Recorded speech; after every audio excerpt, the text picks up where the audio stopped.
അപ്പോൾ രാവിലെ തന്നെ നല്ലൊരു ജാക്കറ്റൊക്കെ എടുത്തിട്ടിട്ടാണ് പുറത്തോട്ട് ഇറങ്ങിക്കണം. ഒട്ടുക്കത്തെ തണുപ്പോട്ട് സഹിക്കാൻ പറ്റുന്നില്ലേ എൻ്റെ പൊന്നെ. ഈ തണുപ്പത്താണ്ട് മൂത്താൾ ട്യൂഷന് പോകണത്. അപ്പോൾ ട്യൂഷന് പോകാൻ വേണ്ടിയിട്ട് എണീപ്പിക്കാൻ ഞാൻ എണീറ്റതാണ്.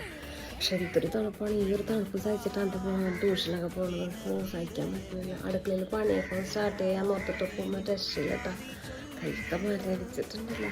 ഗ്ലൗസൊക്കെ ഇട്ട് നിൽക്കാമെന്ന് വെച്ച് കഴിഞ്ഞാൽ പറ്റൂല. പാത്രമൊക്കെ കഴുകാനായാലും വെള്ളം എടുക്കാനായാലും ഗ്ലൗസൊക്കെ നനയൂലേ. ഈ തണുപ്പ് എന്താണ് ഇങ്ങനെ തണവായേക്കണേന്നാണ് ഇപ്പോഴാണ് ശരിക്കും ഡിസംബറിൻ്റെ ആ ഒരു ഇതൊക്കെ ശരിക്കും ഫീൽ ചെയ്യുന്നത്. നിങ്ങളുടെയൊക്കെ നാട്ടിൽ തണുപ്പുണ്ടായില്ല എന്നൊക്കെ ഒന്നും കമൻറ്റിലൂടെ അറിയിക്കണം കേട്ടോ. വല്ലാത്തൊരവസ്ഥയിൽ രാവിലെ എഴുന്നേറ്റ് നമ്മൾ ഇങ്ങനെ പണിയെടുക്കാനായിട്ട് അടുക്കളയ്ക്ക് പോകും. നമ്മുടെ വെളിച്ചെണ്ണ കുട്ടിയൊക്കെ നോക്കി ഫ്രീസായിട്ട് പാലല്ലത്തിട്ട് നമ്മുടെ വെളിച്ചെണ്ണ ഐസ് പിടിച്ച് കട്ട പിടിച്ചിരിക്കുകയാണ്. അപ്പോൾ തണവിൻ്റെ